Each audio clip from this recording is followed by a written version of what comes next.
5e étape, Lambertech-Volvic. Alors cette étape a le mérite d'être relativement courte. Le mérite ou le défaut, c'est selon. Pour moi, c'était plutôt un défaut parce que j'aurais aimé marcher autant que les jours précédents. Et les erreurs de parcours en moins, c'est-à-dire que précédemment, j'avais dû faire grosso modo entre 25 et 30 km par jour, voire plus en cas d'erreur.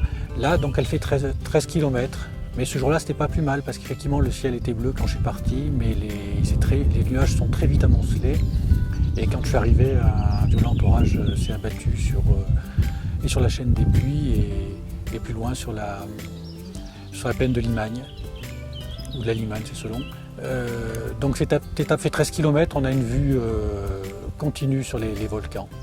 Et c'est vraiment très agréable, d'abord parce qu'effectivement ça sent l'écurie, on sait qu'on va pouvoir se reposer, c'est une demi-étape, donc les paysages sont toujours magnifiques, il y a des déjeuners partout, la roche à fleurs, c'est très très agréable. Il y a une narce à voir aussi qui s'appelle la narce de Bonny, c'est-à-dire c'est un ancien mare qui lui s'est complètement asséché, donc il y a même plus d'eau dans le lac et c'est un mare qui est devenu une tourbière et puis la tourbière est devenue une narce, c'est-à-dire qu'il n'y a plus d'eau mais par contre il y a ces tapis de végétation, c'est assez beau. Alors on cherche les anciens contours des cratères, on les devine, on les voit, c'est vraiment un beau spectacle.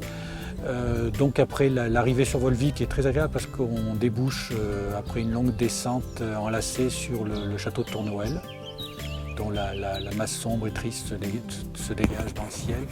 Pas trop ce jour-là parce qu'effectivement le ciel était noir, donc les contrastes n'étaient pas très évidents. Donc passé le château de Tournoel, on redescend sur Volvic.